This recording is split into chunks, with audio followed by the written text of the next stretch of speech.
Finally গতকালকের ভিডিওটি আমার 1 মিলিয়ন প্লাস ভিউ হলো। আর এইটা দেখার পর তো আমি ভীষণ খুশি হয়ে গিয়েছিলাম। আমার খুশি দেখে তুলতুলমণি বলে, আম্মু তাহলে চলো আমরা এখন কোথাও থেকে ঘুরে আসি। ওরা তো ছোট মানুষ, এত কিছু বোঝে না, শুধুমাত্র আম্মুকে এত বেশি খুশি দেখে বলে ফেলেছে। তো ওর কথা শুনে বললাম, আচ্ছা ঠিক আছে, তোমাদের বাইরে না নিয়ে গেলেও বাসাতে একটা মজার জিনিস বানিয়ে খাওয়াবো। এই শুনে তো আরো বেশি খুশি হয়ে গেল। সেই দিনের ভিডিওতে আমি তোমাদের সাথে শেয়ার করেছিলাম আমি নার্সারিতে যাচ্ছি একটা গাছ কিনতে, কিন্তু কি গাছ নিতে যাচ্ছি এটা তো তোমাদের সাথে এখনো শেয়ার করা হয়নি, তাই ভাবলাম ভিডিওটা কেননা তোমাদের সাথে শেয়ার করি। আমার বাসা থেকে এই নার্সারিটা ভীষণ কাছে, তাই টুকটাক কোনো গাছের প্রয়োজন হলে আগে আমি এখানে আসি। সেই দিন এখানে এসে দেখি প্রচন্ড পরিমাণে রোদ আর গরম, তার উপর আবার বাবুকে নিয়ে বের হয়েছি, কোনো রকম দাঁড়িয়ে থাকা যাচ্ছিল না।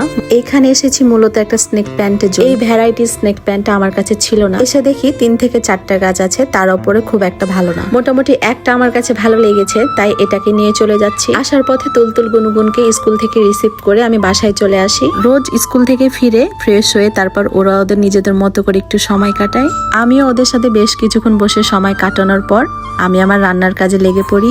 আজকের এই ছোট্ট ভিডিওটুকু এই পর্যন্তই ছিল। তোমাদের সাথে নেক্সট ভিডিওতে আরো অনেক গল্প করব। আজকের মতো তাহলে আসি, আল্লাহ হাফেজ।